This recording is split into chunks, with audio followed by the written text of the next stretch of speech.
horror stories. I have a lot of teacher friends, and I had one parent, one admin tell me that she walked by a math class of all things, and there was one girl that was flat ironing another girl's hair. Right? They had a teacher in there. Well, they had a sub in there. So because we don't have real teachers, qualified teachers in a lot of these classrooms, and especially in these core courses, these English courses, and these math courses that you really, really need, we need teachers in there. And right now we have substitute teachers who are not necessarily qualified. And in some, and I don't know if you've heard about this, they have organizations that provide teachers that Zoom. Not really well versed on what's happening at the higher education level as far as about how it's impacted students. What I can say is, if we rewind back to the K through 12 level, when students are not coming in prepared. So the data shows that students from low-income communities that go to college, only 13% come out with a degree. So for every 100 that go in, only 13 are coming out with a degree in hand. And so there are factors that contribute to these academic challenges. And so when there are not people, I can say this, when there are people not at the university level that are advocating for these challenges that through no fault of their own children are going through, is going to impact diversity. For example, I told you about the University of Pittsburgh example. Getting sufficient, that's sufficient education. But also, when they come back home, we have to better support our kids. Question was asked. And I say these things because these are the indirect academic factors. Like, for example, when I have parent-teacher conferences, I may get 3 parents that show up out of all my kids that I teach. If we're not engaging with our kids and finding out what are you learning, what are you doing, how can I help you to get your work done, even if you know the knowledge or not, if you know the content or not, just presence of the data shows that presence support and support your kids, hold them accountable, make sure they get their work done. Are they reading?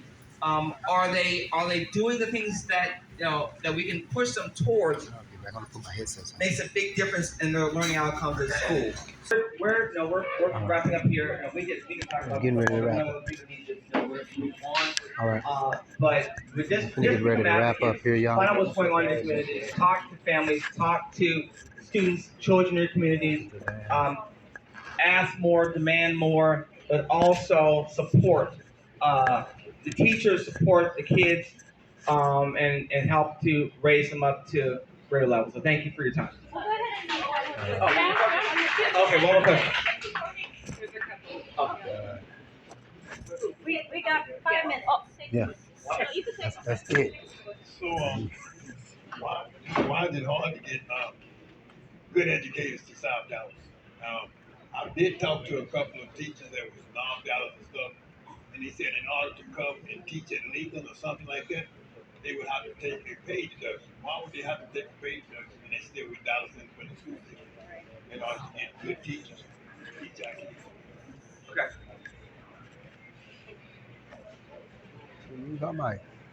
So, as educators, teachers come into the profession to teach. And I think many times what happens is teachers come in young, early, ready to go in and get in the classroom and teach, but quickly realize that there are many other factors that maybe a 22-year-old, a 23-year-old may not be equipped to handle beyond just instruction. Because many times in the teacher programs, it's geared towards what they call pedagogy, which is the art of teaching. But like for me, I broke up 3 fights this week. All right, y'all. All right, y'all. This family here. We're going to have Karan come up, Cameron come up. Cameron, come on up, Cameron. All right, yeah, I just got to talk to him. All right. He's going to tell us a little bit about what's going on. Oh, the energy guy. You want to go quick? The energy guy. Can we give a hand to Mr. Cameron? All right, all right. I'm a little shy. I bet. say stronger together. Together. Stronger together. All right. Stronger together. We're stronger Together. Next, hold on. I said we're. Hold on, wait. Let me check on y'all. Let's do a check-in. How's everybody doing? Y'all say, Yay. everybody, shout out, y'all little, your organizations. I didn't mean little, but shout out to organizations. Hope everybody's doing good. Organization. Okay, y'all ready? All right. We're stronger together. We're stronger together. We're stronger together. Hold on. I like 100% class participation. And some are sitting here like y'all the pros and chosen.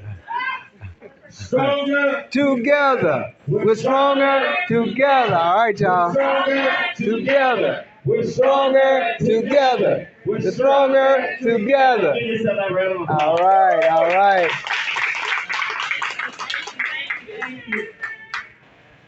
Okay, we're gonna move forward and we're gonna have Mr. Butler come up and he's gonna be here.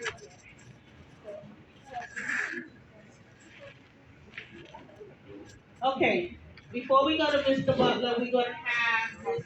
Jan Primo and Megan Reed come up and they're gonna do economic resources for the Black and Brown residents. All right. All right.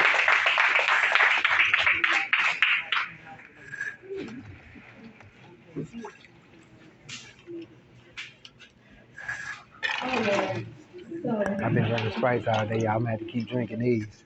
Ms. Hughes, we have a question. Hold on, y'all. We're gonna pause for a minute. We're gonna keep it going while Sister Dion is doing an interview with the press. Okay. And so what we are talking about is our education component. All right, y'all. If you would look at All right, we're back right the here. one under education and the one under public safety, and at your table, circle those demands that you agree with. Circle the demands that you agree with. Circle the demands that we agree with.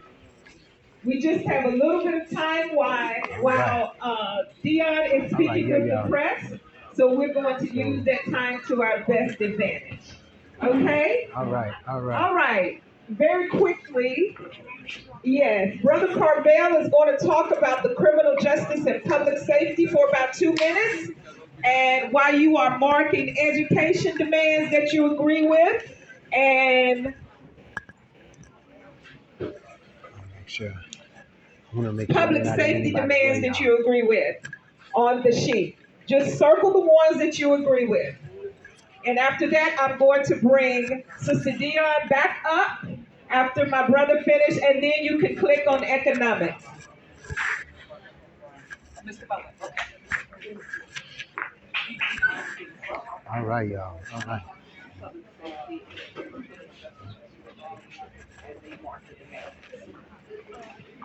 I'm gonna look at this one with you. So real quick, I'm gonna open up with y'all as well. And what I want to do, I know y'all are looking at a couple different ones, but I want to also let y'all know what page the public safety is on real quick.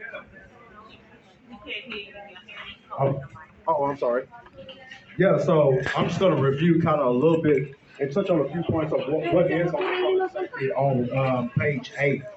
So real quick, I know that there's the big bucket, like what we call the North Star on there for marginalized communities. We are demanding fairness, justice, of course, and this entails the reverse school to prison pipeline. So does anybody have any questions about kind of like what that school to prison pipeline is? And I'll just break it down essentially.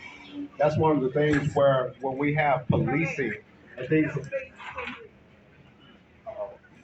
Can y'all hear me? Okay. Yeah, a lot better. When we have policing and different things of security natures and stuff like that going on in schools, then we see that it leads to different practices that put juveniles directly in that pipeline to, okay, I've gotten in trouble. Instead of having like a